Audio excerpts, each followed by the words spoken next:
Uma das categorias mais precarizadas da força de trabalho brasileira é a categoria dos trabalhadores do telemarketing. E para a gente poder conversar um pouco mais a respeito dessa categoria e entender as suas particularidades, entender as suas dimensões, nós vamos receber aqui neste canal do YouTube a Renata, que é uma camarada do PCBR, que foi trabalhadora de telemarketing e que hoje é uma das principais organizadoras e debatedoras desse tema nas nossas fileiras. Então, sem mais delongas, seja muito bem-vinda a esta live presente aqui, Renata. Dê oi, Renata, e se apresente aí pra galera. Ah, gente, tudo bem? Você tá no seu canal, né? Isso, exatamente, estamos ao vivo no meu canal. Gente, meu celular deu pau, não confio na tecnologia. Olha aí, né? Mais uma vez aí a prova de que as máquinas estão se articulando contra nós. Contra nós, exato. Sim. Mas, Renata, eu queria que, antes da gente começar, eu já dei uma introdução aqui para o pessoal que a gente vai conversar a respeito da situação dos trabalhadores do telemarketing, né? A gente conseguir se aprofundar em alguns temas. Mas eu queria, em primeiro lugar, antes de qualquer coisa, dizer que esta live também tem uma função muito importante, que é chamar todas as pessoas que são do telemarketing para participarem da plenária do PCBR sobre o tema e a categoria. Eu estou mandando agora, neste exato instante, o link no chat desta live, que tem um formulário para comentar mais a respeito dessa participação e que a gente está articulando para poder organizar os trabalhadores do telemarketing, uma categoria que para nós é prioritária. E a gente vai entender isso hoje. Renata, tudo bem com você? Ótimo, você. Tudo bem também. Se apresenta aí para a galera. Eu tenho 20 anos, eu trabalhei em call center 3 anos e pouco, uns 4 anos. Saí do call center porque passei na faculdade, graças a Deus, e tô no PCBR, vou fazer também já beirando já. Renata, eu queria te perguntar, você tem um fone? Tenho, estou de fone. O áudio tá ruim? Tá ruim, tira o fone, por favor. Se for possível. Melhorou? Nossa, muito. Muito. Parecia que você estava dentro de um aquário.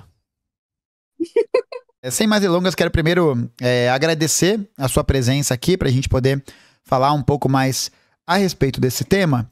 E eu acho que a gente podia começar a guiar a nossa discussão para poder sintetizar e atualizar a galera sobre o que exatamente é um trabalhador de telemarketing, né? Como que a gente poderia categorizar essa fatia da classe trabalhadora brasileira? O que exatamente um trabalhador faz? Acho que começar com uma introdução assim pode ser interessante. O que você acha? Claro, pode ser. Tô aqui com a minha colinha do Congresso. Lindo caderno. Lindo caderno. O telemarketing, ele surge nos Estados Unidos, nos anos 60, e é transportado para cá ali no início dos anos 80, né? Quando as empresas elas começam com um momento ali de terceirização muito grande do serviço de atendimento ao público e pegam o seu auge ali no governo do FHC com aquele tanto de privatização e aquele tanto de privatização. Eles são uma categoria que não é regularizada, isso é inclusive uma das lutas do PCBR para essa categoria, regularizar a categoria para a gente consiga negociar mais benefícios para a nossa categoria. Ela é uma categoria que hoje está incluída no infoproletariado, né? O proletariado, não sei que todo mundo conhece, mas são trabalhadores mais da área de TI. O telemarketing hoje, ele trabalha como o principal meio de comunicação dos clientes pelas empresas, né? Tem muita gente que tem essa visão que o telemarketing ele é só aquela pessoa que liga te cobrando, ou te vendendo ou saque, sendo que não.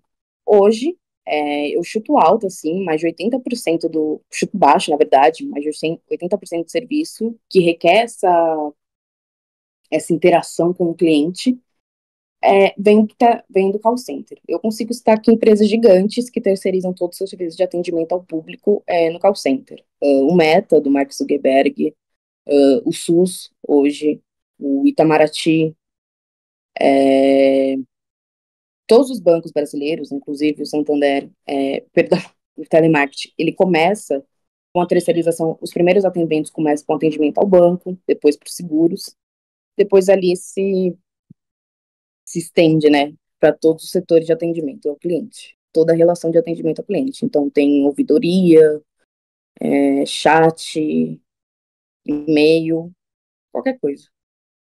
Não, perfeito. Acho que é importante também sinalizar para o público, né, que às vezes pode estar tendo contato pela primeira vez com esse tipo de conteúdo, esse tipo de tema, que a terceirização, ela basicamente consiste num processo de você conceder o atendimento a uma determinada demanda de uma empresa a uma outra empresa, né? Então, ao invés da empresa fazer essa contratação por via direta, ela visando cortar custos e visando cortar recursos que ela gastaria nessa contratação, faz a terceirização, né? Em alguns casos até quarteirização, né? Que a gente tem, que são trabalhadores PJs, né? São trabalhadores vistos, portanto, como pessoa jurídica, como empresa, são contratados como PJs para aí serem contratados, para a empresa ser contratada para terceirizar outros serviços, né? Então a terceirização ela está presente em muitos serviços, né? Ela está presente não só no telemarketing, mas ela está presente no telemarketing, no transporte público, na merenda escolar, e é aquela coisa que vocês já estão ligados, né? Todo o objetivo dessas contratações é para diminuir os custos da força de trabalho, e aí isso leva necessariamente a uma precarização muito grande, e leva também a uma lucratividade maior dessas empresas que vão gastar menos com o pessoal. Então acho que esse é um outro ponto que a gente poderia abordar, Rê, de entender como que é a situação hoje dos trabalhadores de telemarketing, né? Porque a gente ouve muito falar disso, tem esse panorama histórico, mas como que essa situação deles, né, na prática está constituída? Como que é a vida de um trabalhador de telemarketing, assim, no geral? Bom, o telemarketing, ele é o segundo setor que mais emprega no país hoje. Ele tem cerca de 2 a 3 milhões de pessoas trabalhando hoje com telemarketing. É um setor que tem uma presença muito grande da população afrodescendente e também de pessoas LGBTs. Aqui, como você bem disse, é um meio que busca a maximação dos lucros. O telemarketing ele surge no sentido de, no nosso ver, né, na intensificação da exploração do trabalho, junto com a autonomia do trabalhador minimizado, né? Então, reduzindo ali a sua autonomia para ele fazer sempre tarefas repetitivas. O call center ele tem vários setores, assim. A gente tem os setores, por exemplo, de saque, que são os setores assim que mais contratam, que é aquela que a gente chama popularmente como linha de frente, né? Que meu cartão bloqueou, preciso ligar. Você vai ligar para o saque. O meu aplicativo não está funcionando, preciso também ligar para o saque. Temos setores de cobrança, de venda, né? Que é aquele setor que te liga, fica enchendo o seu saco o dia inteiro, né? E setores de ouvidoria, toda essa questão. A gente tem uma questão que o valor no call center, ele não é ele é um valor imaterial, né? A produção de bens dele, no capitalismo, não é a produção de bens materiais, né? Então, tem, por exemplo, a questão, como isso afeta o operador, na visão e audição dele, por exemplo. Tô me perdendo. Para, mano. Tá de boa. Oxi, tá suave. Que isso, fica em paz. Ele é um valor imaterial hoje no capitalismo, né? Ele se constitui ali pelo sistema dele, então as produções elas não são materiais. Então tem, por exemplo, a visão e a audição do operador, que, por exemplo, ficam sensíveis. É essa forma que acaba ali afetando a classe. A grande maioria da escala hoje é uma escala do 6x1, né? Um salário mínimo, difícil você achar um que pague mais que um salário mínimo. Tem benefícios, é uma das únicas empresas que a gente do sindicato conseguiu conquistar que tem que ter obrigatoriamente benefícios, vale alimentação, vale refeição, acho que é mais isso, o geralzão assim da categoria. Aí eu acho que você perguntando mais eu posso especificar. Não, perfeito, a ideia é essa, a gente trocar uma ideia assim, porque eu vejo muito hoje que existe um grau de exploração que é feito sob esses trabalhadores operacionais do TI, né, que a gente está chamando de infoproletariado,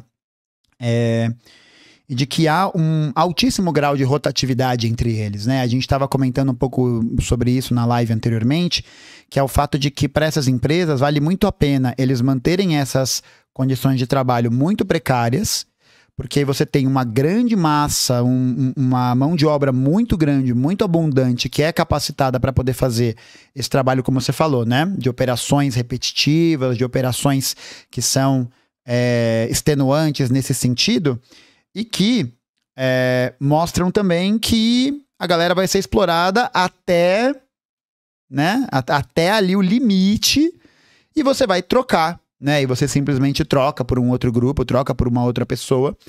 E eu acho que é importante perceber como esse é um retrato da precarização da força de trabalho de uma maneira geral, né?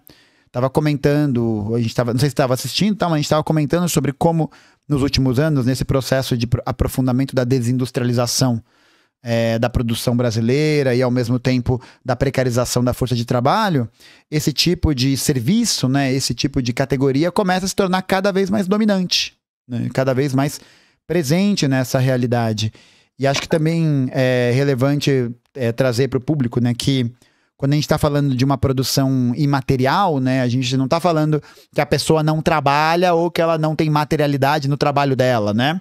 Mas quando a gente está fazendo essa colocação sob a forma de análise de como o capitalismo existe, há essa dinâmica de um trabalho da produção de mercadorias, né, da produção de coisas que são intercambiáveis no mercado, e ao mesmo tempo trabalhos que não necessariamente produzem. Matei um pernilongo vagabundo aqui, ó, matei ele aqui, ó, no meu dedinho, ó. Mandei o Mr. Miyagi.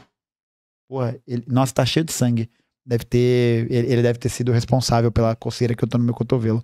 Mas aqui a gente tem um trabalho, portanto, que é da categoria do trabalho produtivo e do trabalho que vai produzir essas materialidades, esses materiais, as mercadorias, e um trabalho que vai estar disposto nessa categoria de serviço. E aí a questão é essa, né? Acho que a precarização que a gente observa do trabalho nos últimos anos, ela faz com que cada vez mais a economia brasileira seja voltada e focada nesse processo, né? E acho que isso também tem a ver com os perfis dos trabalhadores que existem no telemarketing, né? Que são categorias de trabalhadores que são colocados em situações de profunda precarização.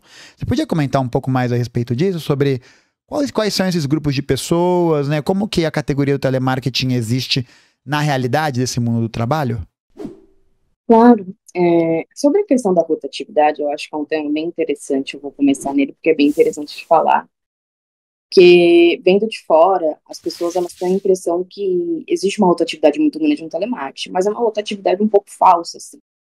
Porque os operadores, eles ficam rodando, na verdade, entre as empresas. Eu trabalhei quase 4 anos em telemarketing, só que foi em 3 empresas. Só que em nenhum momento eu deixei de ser operadora de telemarketing. Então fica nessa rotatividade entre empresas, até porque as empresas elas pertencem quase sempre ao mesmo grupo, né? Por exemplo, tem 3 empresas muito grandes aqui em São Paulo, que são a Teleperformance, a Anel BPO e a Concentrix. Elas são do mesmo grupo. O mesmo grupo de magnata, que inclusive é um político. Então é muito comum essa rotatividade, que na verdade é uma rotatividade falsa, entre, na verdade, as empresas. A média que um operador fica é entre 5 meses a 1 ano, que pode parecer pequeno assim, mas call center é muito, você aguentar muito. Sobre os grupos que estão inseridos lá dentro, são vários, assim. Existem um grupo de pessoas, por exemplo, de jovens, né, que estão ali porque querem pagar o cursinho do pré-vestibular, ou porque estão numa faculdade que ainda não encontraram estágio na sua área e precisam trabalhar, ou também não tem um estágio remunerado, né. Foi assim o meu caso, eu trabalhei em call center para conseguir custear o meu pré-vestibular, pagar as minhas inscrições, tudo. A gente tem um grupo também de pessoas que estão ali porque gostam de trabalhar com essa área, por incrível que pareça. Existem pessoas ali que estão ali porque gostam da área. Existem pessoas que estão ali só que elas veem o call center como uma punição, né? Existem muitas pessoas dentro do call center, dentro das operações de call center, que tem, por exemplo, faculdade, curso técnico, já trabalharam em outros setores. Só que aí no péssimo mercado de trabalho que o Brasil tem atualmente, principalmente quando a gente fala de segregação de currículo, temos muitos desses operadores no telemarketing que eles tratam o call center como uma punição para eles, né? Então, são formas diferentes de falar. Como eu já tinha dito, temos uma quantidade muito grande de pessoas negras, pessoas LGBTs, e dando um foco principalmente a travestis e transexuais. Elas estão muito presentes no call center porque, normalmente, né, acaba sendo o único setor que acaba contratando elas. A gente tem uma demanda muito grande de trabalhadores que têm trabalho reprodutivo, têm responsabilidade de trabalho reprodutivo, e isso é independente, assim, do seu perfil. Independente se for um homem branco, se você for uma mulher negra, se você tem filho ou não, é muito comum, quase todos os operadores terem alguma responsabilidade de trabalho reprodutivo. Enfim, é um cenário, assim, extremamente diferente e muito explorador, como você falou, né? Acho que é mais isso. Sim. Tem uma questão que eu acho que é importante, né, e nesse momento que a gente está vendo o avanço da precarização, e inclusive o motivo da organização dessa live, né, que é para falar sobre uma plenária de mobilização, de agitação, para a gente conseguir constituir uma base para os trabalhadores de call center, entender como que esse processo de produção de valor no telemarketing está articulado, né? Como que isso acontece? Porque, como você havia comentado, né, isso gera uma certa confusão, porque vai se pensar que é um trabalho que não tem valor, alguma coisa assim, né? Mas eu acho que ele tá numa categoria um pouco diferente, né? Então acho que você conseguiria dar mais ou menos uma palhinha pra gente sobre esse processo geral de como que a organização do capital se aproveita, né, dessa categoria, dessa conjuntura? Com certeza. Hoje ele se enquadra, assim, eu, pelo menos, enquadro o call center um termo que os acadêmicos usam um pouco mais, que é o famoso capitalismo periférico, né? Então, é a forma de você controlar a força de trabalho, né? Como eu já tinha dito, fazendo os trabalhadores sempre fazendo tarefas repetitivas. As empresas, elas terceirizam o serviço. Então, por exemplo, uma PA, para quem não sabe, é o computador que o operador loga, atende tudo. É o sistema e é aquilo ali que dá lucro para a empresa. O valor de uma PA, um mês logada, vira entre 25 mil a 30 mil, pode chegar a 150 mil reais. Assim, depende muito da carteira. Ou, por exemplo, a PA do Santander, por exemplo, a última vez que eu vi, que isso são dados públicos, ela estava custando 55 mil, se eu não me engano. A empresa, ela fica com 20 mil desse lucro só, por isso que a gente vê a empresa de telemática quebrando sempre, sempre, sempre, e o banco fica com a maioria. E o call center, ele ganha um salário mínimo. Então, o que ele faz em um mês logado na PA é o que ele demoraria mais de um ano para conseguir fazer juntando todos os salários dele. Então, a gente entra numa situação assim do mais-valia, quando a gente para pensar. Cobrança por metas, a cobrança por produtividade, tempo médio de atendimento, né? Os call centers, eles têm um tempo médio de atendimento que eles têm que atender. Então, quando o call center ele fica te apressando a responder quando você liga, é porque provavelmente ele só pode atender 7 minutos, 8 minutos. Então ele tem que fazer ali o atendimento rápido, ele tem um script, ele tem um roteiro, e se ele não seguir esse roteiro, pode acontecer dele ser suspenso, dele levar advertência, dele ser descontado o salário. A gente teve um camarada recentemente, né, que chegou na gente, que ele trabalha em banco, e que ele se eu não me engano, ele não perguntou um dos dados do cliente, ele foi suspenso 2 dias. Então é 2 dias do salário dele descontado. O cara não pode atender por 2 dias? Sim. No trabalho dele? Sim, é 2 dias do salário dele descontado. Porra, vai tomar no cu, velho. Que isso, cara? Desculpa, perdão. Sim, porque ele errou um dado do cliente. Tá e a maluco. empresa achou. Então tem toda essa situação assim do mais-valia, da forma de você controlar o operador e fazer ele seguir sempre uma linha, que é a forma você também de controlar essa força, assim, de trabalho, né? E tem também a questão do baixo custo da produção, né? O que o Santander, por exemplo, eu falo do Santander porque ele foi um dos primeiros bancos, assim, que iniciou esse processo de terceirização nos call centers. O que o Santander, por exemplo, gastava para ter um atendimento, assim, próprio, ele consegue reduzir em mais de 70% dentro do call center, sabe? E ainda consegue uma grande parte do lucro, porque as empresas ficam com 20% do que o lucro gera. O resto vai tudo para as outras empresas, por isso que todo mundo procura isso hoje em dia. Então, acho que isso entra bastante na questão do capitalismo periférico, a intensificação da exploração do trabalho, né? Sim. Tem uma. Não, só para poder fazer um complemento, né, uma contribuição. Acho que o próprio. Eu tava até aqui nas minhas mãos o livro do Rui Mauro Marinho, Dialética da Dependência. Inclusive, ó, livraço, tá, gente? Muito bom. Não, bom pra cacete. Assim, tem que prestar atenção no que você tá lendo, que você fica ali passando as páginas e fala, legal, não entendi nada, né? Mas acho que é uma leitura fundamental. E tem uma questão interessante que é a gente observar o quanto esse modelo de capitalismo de dependência, né, de capitalismo periférico, ele vai ser, a gente vai ter muito a presença do enriquecimento da lucratividade das grandes empresas, dos grandes conglomerados, a partir do uso, a partir da extração do maior número de mais-valia absoluta, né? Que é basicamente você fazer com que as pessoas trabalhem mais horas em maior quantidade, para que seja gerado um valor a partir disso que é extraído, né? Em contraposição ao que a gente vê dos países do que a gente chama de capitalismo central, né? Ou os países que estão nessa relação, em que você tem uma prevalência da mais-valia, e também existe a mais-valia relativa, né? Que é o processo de incremento das forças produtivas e da tecnologia e tudo mais.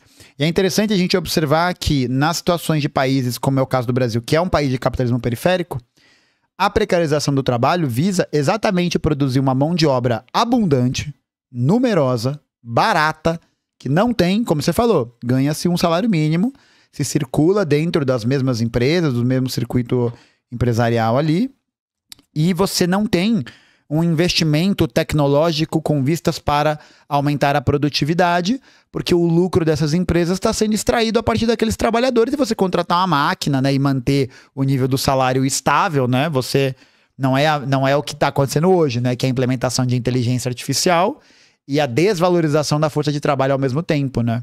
Você acaba compensando, né, isso na contratação de muita gente, na rotatividade de muita gente, porque a mão de obra é barata e absolutamente abundante, né? Acho que inclusive diz até respeito, né? Acho que você comentou que muitos trabalhadores da TI, né, do telemarketing, estão sob regime da escala 6x1, sob um regime de desvalorização dessa força de trabalho. Como que você tem visto esse processo de organização da categoria, assim, de uma maneira geral, né? Como que um trabalhador de telemarketing como eles têm se organizado, como que tem sido a movimentação dos sindicatos, algo mais nesse sentido? Aqui na colinha eu coloquei luta sindical peleiros. Só. Perfeito, perfeito. Se você pudesse resumir em uma palavra, né? Perfeito. Então, os call centers aqui no Brasil, a maioria deles não tem sindicato. O primeiro surge aqui em São Paulo, que é a Sintetel. A Sintetel racha, acho que você já deve ter passado por uma cisão aí recentemente, só desconfio. A Sintetel, ela tem uma rescisão, surge a Sintratel. Aqui em São Paulo são esses dois. E agora também está se surgindo sindicatos dos call centers lá no Nordeste, porque aqui as empresas elas não estão mais aceitando as propostas ridículas dos patronais, né? Você tem uma pequena mobilização dos operadores e eles estão levando para o Nordeste. O Nordeste realmente generaliza, porque por exemplo, Bahia, Natal, também eles estão criando várias empresas. Então, tem toda essa questão. A luta sindical sempre foi muito mobilizada, principalmente porque os grandes magnatas do call center eles são da política. O Topázio Neto, por exemplo, que foi vice-prefeito de Santa Catarina. Importante lembrar, o Sul também tem uma presença grande de call center, também tem sindicato. O Topázio Neto, por exemplo, que foi vice-presidente de Santa Catarina, ele se eu não me engano, do PL ou da União, não me lembro, eu sei que ele é aliado do Bolsonaro. Ele foi por muitos anos um magnata das telecomunicações. Ele tinha várias empresas de telecomunicações E ele mesmo era o que sentava ali para negociar com os sindicatos. Os nossos sindicatos hoje, eles são completamente alinhados, assim, com os patronais, né? Na última, no último congresso da Federação das Telecomunicações que ocorreram, que foi a Fenatel que chamou, né? Depois de 10 anos ela chamou o congresso, a gente teve a presença do ilustre ministro do Trabalho, Luiz Marinho, onde ele, por exemplo, derrubou muitas questões que a gente tinha conquistado, assim, de anos. Por exemplo, call center ter folga fixa no fim de semana. Eles derrubaram isso, as empresas ainda não estão sabendo, então os call centers ainda folgam no fim de semana. Mas se as empresas quiserem fazer isso, quiser colocar igual no comércio, não, você não vai folgar mais de domingo ou sábado, você vai folgar na terça-feira e na quarta, eles podem, porque o atual ministro do Trabalho derrubou isso, né? Toda a direção da Fenatel, ela né, tomou bênção ali do ministro do Trabalho, foi indicada por ele. Outra questão também que foi derrubada, que o sindicato, né, a gente da oposição do sindicato, a gente conseguiu conquistar, foi a... E acabei me esquecendo. Mas depois eu lembro, mas depois eu lembro. E o sindicato, ele tenta, aqui aos poucos, conseguir tornar uma mobilização. A gente tem uma base bem pelega, como a gente vê, por exemplo, hoje, né, nos bancários, mas tem ali uma pequena oposição, que é justamente o que a gente, assim, está construindo, e a gente já conseguiu tirar algumas coisas muito boas, assim, dessa oposição, né? Estão brigando, assim, pela regulamentação da categoria, para a gente conseguir aí negociar salários maiores, conseguir, por exemplo, aqui em São Paulo, colocar o salário mínimo paulista. A gente tem empresas, por exemplo, que não pagam nem salário mínimo para os teleoperadores, porque não é regulamentado, né? A gente conquistar aí o direito de benefício nas férias, mas já conseguimos, como sindicato, né, nós da oposição, que somos os únicos que trabalhamos ali, e se importamos com os call centers, que tem uma grande repressão dos call centers dentro dos sindicatos, que a mulher, por exemplo, ela tenha 3 meses de licença maternidade. Isso não é algo muito comum. 3 meses não, 6 meses. Isso não é algo muito comum em todas as categorias. E aqui a gente conseguiu conquistar isso. Estão brigando ali também pela redução de jornada de trabalho. A gente já conseguiu conquistar isso para os estagiários. Os estagiários agora no call center, o pessoal trabalha 30 horas, antes eles trabalhavam 36 a 40 horas. Então, aos poucos, assim, a gente consegue construir alguma coisa e a gente realmente, como Partido Comunista, como movimento comunista, a gente tem que estar disputando esses espaços, né?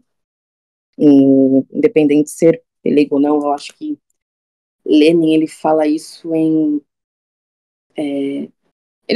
um livro, eu acho que é sobre a social-democracia, né? De que forma se disputa os sindicatos pelegos. Principalmente quando a gente pensa nessa rotatividade, o local para a gente construir os trabalhos de base são justamente nos sindicatos. Acho que dos sindicatos, acho que eu consigo falar mais isso mesmo. Uhum, perfeito. Não, e acho que nesse momento em que a gente está vendo essa pauta, por exemplo, da redução da jornada de trabalho ganhar cada vez mais força, cada vez mais fundamental que a gente possa oferecer essa alternativa concreta, né? Que a gente possa realmente estar ali, porque tem muita gente que trabalha com isso, né? Eu recebo muitos relatos de seguidores, tanto no Instagram quanto aqui no YouTube e tal, muita gente mandando os seus relatos aqui no chat e tal. E é realmente uma situação em que a gente vê uma precariedade generalizada, né? Generalizada total.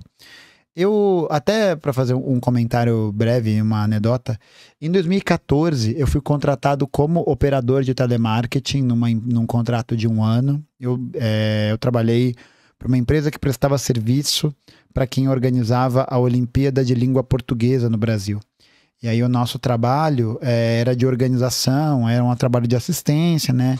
E era um trabalho que envolvia muitas vezes essa realização de protocolos, de procedimentos, de atendimento.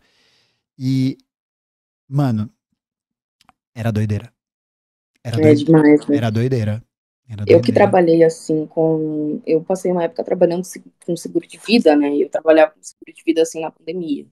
Então, o call center, ele também tem essa questão um pouco da saúde mental dos trabalhadores, que é muito, assim, eu trabalhando assim com seguro de vida na pandemia, eu tive várias posições assim no call center, né? Comecei atendendo, depois fui para monitoria.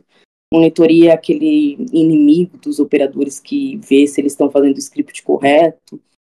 Fui supervisora também uma época. Então era assim, todo mundo mal na pandemia, vendo o extremo negacionismo que a extrema-direita está fazendo no Brasil, um avanço absurdo do bolsonarismo. E eu em casa, mal, com a minha mãe doente, a gente naquele isolamento, todo mundo com a saúde mental mega muito mal. Eu tinha que me locomover a 2 horas da minha casa, com risco de ficar com risco de pegar Covid, chegar na empresa e atender, por exemplo, uma família que a mãe estava ligando para enterrar 5 pessoas, para enterrar 3 pessoas, né? Então, no call center, a gente tem muito esse cenário. A gente tem cenários de pessoas que vivem vidas muito marginalizadas, que moram a 2, 3 horas do trabalho. Eu, como supervisora, vi muitos operadores que moravam em cidades do interior, moravam em Taboão da Serra, pegavam um carro, ou pegavam 2 horas realmente de trem. Então, é realmente uma questão bem, bem complicada, assim. Então, eles tinham problemas com a família, problemas com o filho, operadoras que tinham problema no relacionamento delas, relacionamentos abusivos, e que elas tinham que estar lá trabalhando sempre no 6x1, que dificultava mais ainda o serviço, a qualidade do serviço, porque você pega uma pessoa que está num nível de marginalização muito grande, com a saúde mental completamente lascada, e coloca ela para atender situações muito delicadas, porque o operador de call center, ele tem muita responsabilidade, sabe? A gente tem, por exemplo, o operador de call center do SUS, por exemplo. O SUS, ele terceiriza o serviço dentro do telemarketing. A pessoa vai atender coisas de pessoa em risco de vida. Sim, a pessoa vai atender pessoas em risco de vida, a senhora que está ligando do interior, pegando o telefone do vizinho emprestado porque não tem internet, precisa marcar consulta, porque câncer no estômago do marido dela está avançando. O Itamaraty também, ele terceiriza o serviço dele no telemarketing, então é uma responsabilidade muito grande. É uma responsabilidade muito grande que a gente tem e que é uma classe muito marginalizada para lidar com essas responsabilidades. Não, total, né? É um peso de trabalho muito intenso, né? Tipo, você acaba precisando estar dentro de uma categorização de resolução de problemas, de muitas coisas que às vezes escapam do seu controle. Eu acho que tem um processo, né? Tem um formato de controle desse trabalho que é muito feito, mediado por essa ideia da avaliação, né? Então, muitas vezes você está totalmente submetido a uma avaliação completamente subjetiva, completamente, né? Então, tipo, meu atendimento foi bom? Sei lá, né, parça? A gente chama isso de script. O nome é script. Desse tipo de avaliação? Isso. O script, ele é um roteiro que o teleoperador ele tem que seguir. Então, ele tem que perguntar no banco. O banco normalmente é mais chato. Então, ele tem que perguntar nome, CPF, data de nascimento, e-mail, e um monte mais de coisa. Se ele não perguntar, a empresa mete no dele, entendeu? Como aconteceu com o nosso camarada, que foi suspenso porque ele não perguntou 7 dados que ele tinha que perguntar. E aquilo ali para ele acabou. Então tem o nome disso é script que eles têm que seguir, né? Que entra aqui nessa questão que eu tinha falado, da autonomia minimizada, né? A forma de controlar a forma que as pessoas trabalham. Sim, perfeito. Acho que esse tipo de avaliação, ele acaba submetendo o trabalhador a um medo constante, né? A um pânico constante, porque você nunca sabe como vai ser o próximo atendimento, e muitos desses atendimentos que são feitos de maneira completa, que a pessoa dá uma nota que ela quiser, né? Não tem critério, né? Igual, sei lá, a avaliação que tem de motorista da Uber, por exemplo, né? A queda da avaliação desse trabalhador, dessa pessoa que está nessa posição, vai acabar fazendo com que ela seja suspensa, vai fazer com que ela tenha algum tipo de perda. E eu acho que é muito sintomático, né? Pô, você não tem, tipo, uma avaliação, né? Você não tem, tipo, um toque, você tem uma suspensão, né? Ou seja, o seu salário está comprometido para você entrar nessa linha de precarização e de exploração brutal, né? Brutal. Sem que haja espaço para questionamento, nenhum espaço objetivo e criterioso, né? Para, enfim, não só fazer avaliações, né? Mas para ver como essa relação de trabalho está muito orientada por essa lógica da exploração e essa lógica de terror mesmo, né? Eu imagino que na área de telemarketing o processo de adoecimento geral, né? Porque acho que a mesma saúde mental, ela faz parte do nosso adoecimento enquanto sujeitos corpóreos, né? Nossa mente faz parte do nosso corpo. Mas eu imagino que exista um grau de adoecimento muito grande na categoria, não tem? Não só mental, como físico também, né?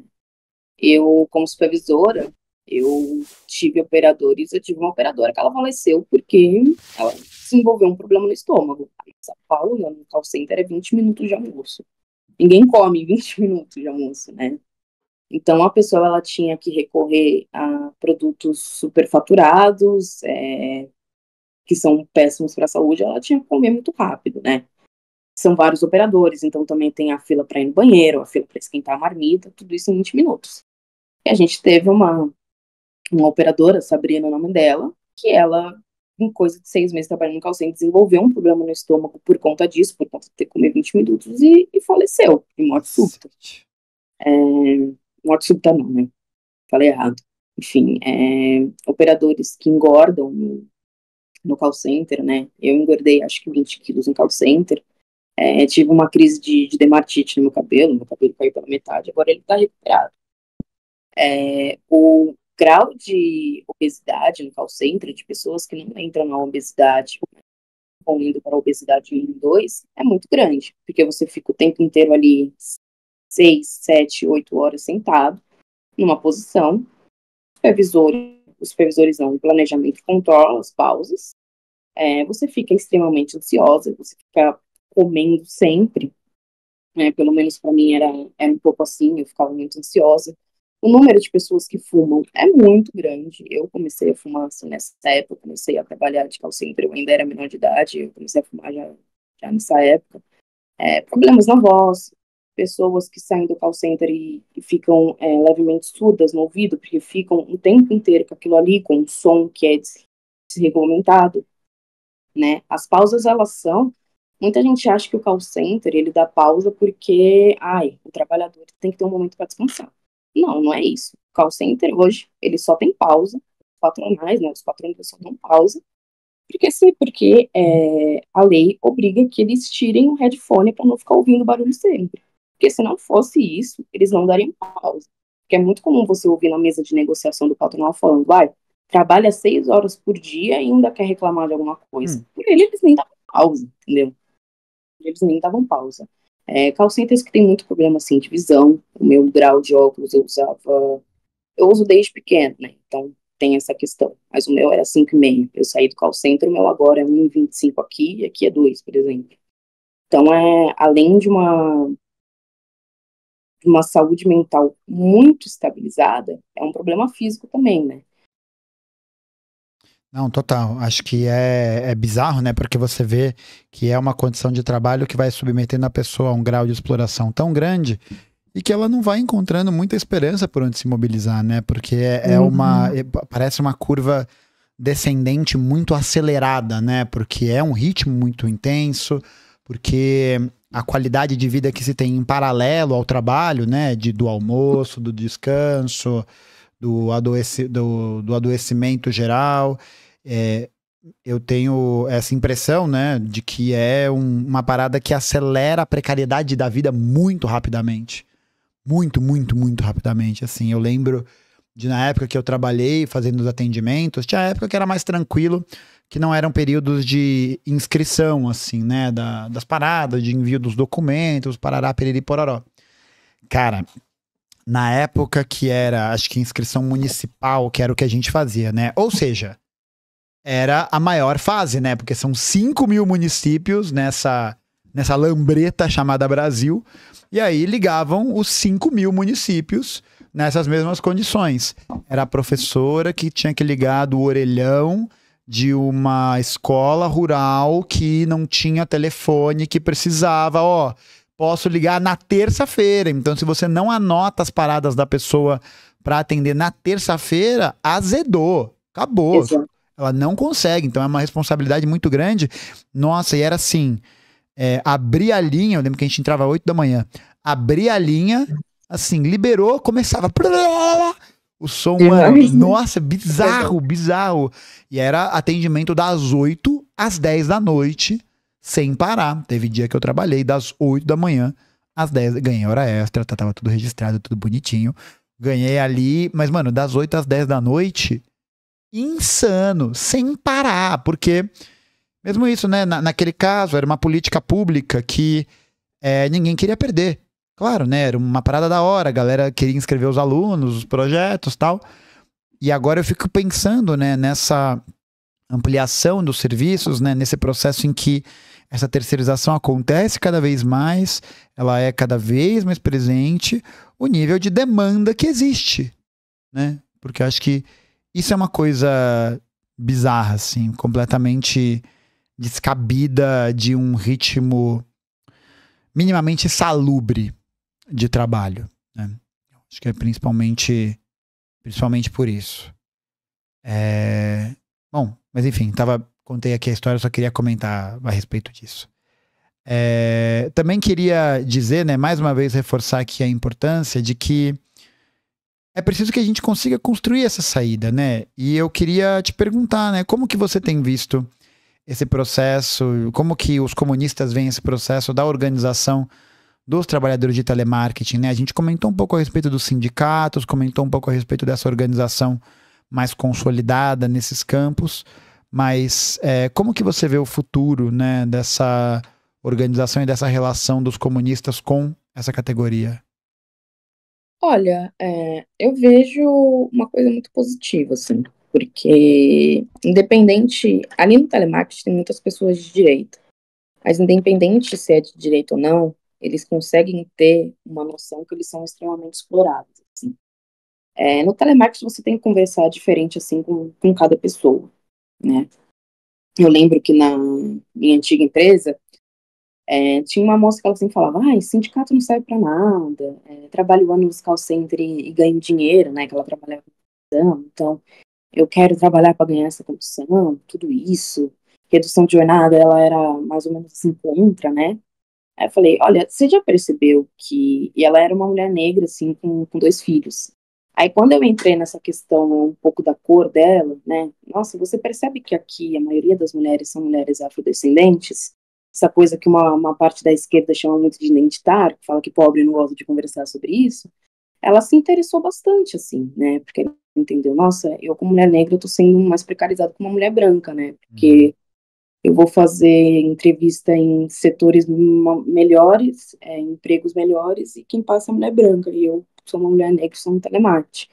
Então você conversa, assim, diferentemente com cada pessoa, com cada perfil, são perfis muito diferentes, eu vejo, assim, uma grande expectativa. É uma classe, assim, que não liga muito para o sindicato, infelizmente, mas as poucas agitações que a gente da oposição sindical conseguia fazer, eram extremamente saudosas politicamente, porque a gente chegava e a gente falava, olha, vamos parar aqui a empresa, porque uma coisa que aconteceu, por exemplo, na LIC, né, que ela foi uma das maiores empresas assim, de call center aqui em São Paulo, com certeza tem gente no chat que já trabalhou, porque ela era muito famosa, né, ela começou como Contax, depois foi para a LIC, aí agora ela faliu, mas ela empregava coisa assim de mais de 100 mil pessoas, ela ficava no braço, eram mais de 100 mil pessoas, ela faliu, declarou falência, os funcionários eles estavam há cerca de 2 meses sem receber, a empresa mandou um e-mail para todos os funcionários falando, olha, preciso que vocês venham, vocês loguem, porque a gente entrou em processo de recuperação judicial, a gente vai pagar vocês. E não pagamos. Chegamos lá na LIC, que era uma empresa extremamente difícil do sindicato estar lá, era sempre muito difícil conversar, e falamos, olha, se vocês não estão recebendo, ninguém vai trabalhar, não é para vocês estarem logados, isso foi concordado entre patronal e entre sindicato, que não é para vocês estarem logados. A empresa inteira paralisou. Então, é um setor que a gente tem que saber conversar, um setor que tem muita expectativa. Não estou até falando um pouco assim do movimento VAT, né, que é um movimento assim espontâneo, ele surge com muitos coordenadores ali trabalhando no call center, com essa questão da redução de jornada de trabalho, foi uma coisa que eles se interessaram extremamente. E as pautas que a gente do PCBR e da oposição sindical quer trazer são pautas que interessam muito, assim, os operadores, né? Benefícios, por exemplo, nas férias. A gente não tem benefícios nas férias. A gente recebeu denúncia até um tempo atrás que a empresa, inclusive, ela cortava, atento fazer isso, né? Ela cortava o convênio médico durante as férias. Eu não sabia nem que isso era possível, e ela fazia Cacete. isso. O trabalhador ficar doente nas férias? Que isso? Que isso? Que isso? Foda-se. Eles não pagam vale-refeição nas férias, vale alimentação. A gente não Não, come, não come, assim, pô. nas férias. Não come, A gente ninguém não come. come nas 2 férias. meses que a galera fica só fazendo fotossíntese. Então, são pautas, assim, bem interessantes. A gente também aumentar mais ainda a licença maternidade. A gente já teve uma conquista muito importante, que foi de 6 meses, a gente quer aumentar para mais. Brigamos também pela redução de jornada de trabalho, porque isso não é só uma pauta histórica, mas isso para os call centers é uma questão de saúde também. A gente precisa disso para conseguir continuar trabalhando. A gente quer também o direito a deslog, por exemplo. O deslog é quando a pessoa ela pode, né, tirar a pausa dela, sem, assim, pisar. Porque a gente tem pausas assim marcadas, né? Um trabalhador que ele trabalha na escala mais comum do call center, que é 6h20, 6 por 1, ele vai ter 3 pausas. Pausa 10, que é a primeira, que vem normalmente 1h20 depois que você loga, que você atende. A pausa 20, que é o seu almoço de 20 minutos. E a sua terceira pausa, que também é outra pausa 10. E nisso o call center ele tem que fazer tudo que ele precisa fazer, né? Comer, ir ao banheiro, tudo tem que ser muito rápido. Agora, por exemplo, se você é uma mãe e seu filho está em casa doente com febre e ele começa a passar mal e você precisa sair para atender a ligação, foda-se. Você tem que pedir para o seu supervisor liberar. Tem uma pausa no sistema que é pausa pessoal, que você tem que ficar assim no máximo 10 minutos, porque senão começa a descontar. Aí o planejamento começa a descer e-mail e mensagem para o supervisor, por que fulano está alugado? Então, assim, foda-se o que acontecer. E o direito pro deslog é mais isso, né? Dá o direito ao operador de ter 15, 5 segundos canto, assim, porque às vezes ele sai de um atendimento muito ruim, às vezes, sabe? Um atendimento, assim, que xingou muito ele, um atendimento de uma situação muito delicada, às vezes com morte, que ele precisa sair porque ele quer beber uma água, tudo. Às vezes ele quer sair fora da pausa dele, né? A gente não pode impedir um trabalhador de sair fora do horário de almoço dele. Às vezes ele quer sair para tomar uma água, para fumar um cigarro, para mexer no celular dele, a gente não pode impedir. E as empresas de call center impedem isso. Eles realmente não deixam. Então, são pautas bem interessantes, são pautas que os trabalhadores, assim, estão trabalhando bastante, assim, conosco, eles estão bem interessados, assim. Mas outras pautas aí que a gente vai conversando aos poucos, mas as principais, assim, são essas. Não, perfeito. A gente está se encaminhando para o finalzinho, e aí eu queria que você desse uma última palhinha, uma última orientação para as pessoas que são no telemarketing, que estão trabalhando nessa área, que estão acompanhando aqui ao vivo ou posteriormente essa live, como elas fazem para se organizar, né? Como que elas podem entrar em contato, como que elas podem, enfim, conseguir se articular para poder fazer essa movimentação, se não para se organizar, mas para pelo menos conhecer, para poder entender, se inteirar do debate e tal, que eu acho que já é bastante importante, né? E mais uma vez aqui, reforçar o convite que o PCBR faz a todas as pessoas, a todos os trabalhadores do telemarketing, para fazerem a composição da plenária, né, da organização que a gente tem realizado para poder apresentar uma oposição sindical, não só no nome, né, não só no enfeite, mas também que é efetiva e que, como você falou, possa mobilizar os trabalhadores numa direção propositiva, né? E a gente tem visto que isso é uma demanda cada vez maior e cada vez mais concreta da classe. Mas enfim, acho que daí seus recados finais, essas orientações também e, enfim, sua mensagem de amor ou de ódio gratuito. Não, primeiro agradecer o espaço que você deu, foi muito importante, acho muito importante trazer esse debate, a gente organizar, enfim, essa categoria, foi uma coisa que a gente tentou fazer no PCB, mas foi uma experiência bem traumatizante, então não conseguimos. Sobre a questão de como você mobilizar a sua categoria, a gente tinha antes votação de delegados sindicais pela base, mas o nosso grande ministro, Luiz Marinho, derrubou ela no Congresso da Fenatel. Isso não foi derrubado no governo Bolsonaro e foi derrubado no Congresso da Fenatel. Nosso grande ministro do Trabalho, Luiz Marinho. Só para lembrar aqui rapidinho, O Luiz Marinho é o mesmo ministro que, sobre o tema da escala 6x1, falou que deveria prevalecer o negociado sobre o legislado, né? Ou seja, defendeu a reforma trabalhista. Que ministro do trabalho é esse? Pode continuar. Exato. Então, os delegados hoje é um pouco mais difícil, porque eles não são eleitos pela base, eles são eleitos, assim, por indicação, e quem está lá dentro, ainda a nossa pequena oposição, é um mundo de pelego. Então, difícil. Recomendo que entrem no CIPA.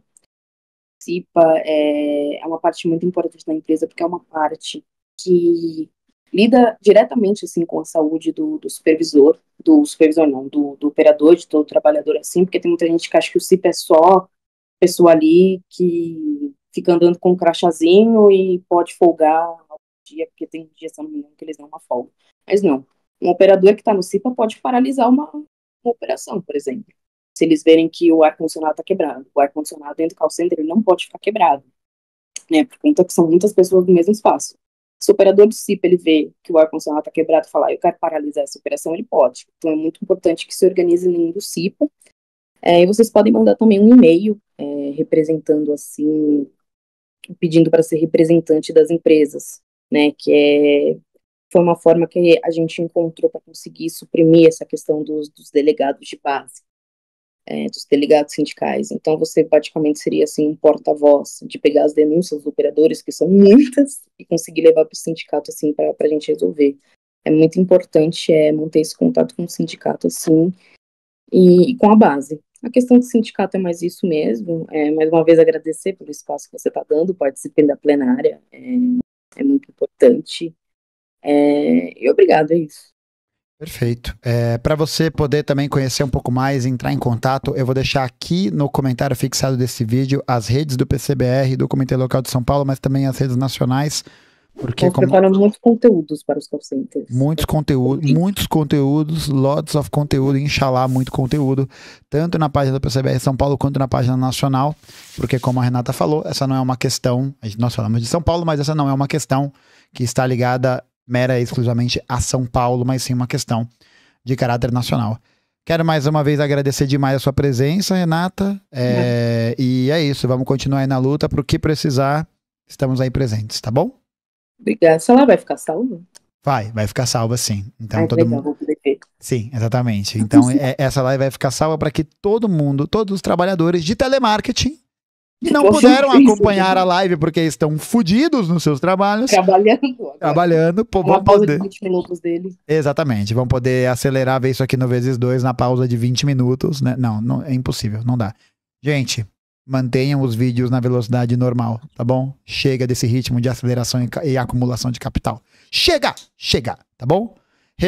Muito obrigado. Até a próxima, o que precisar, estamos por aí, tá bom? Até mais, gente. Tchau. Tchau. Dá tchau, chat. Boa, bom demais.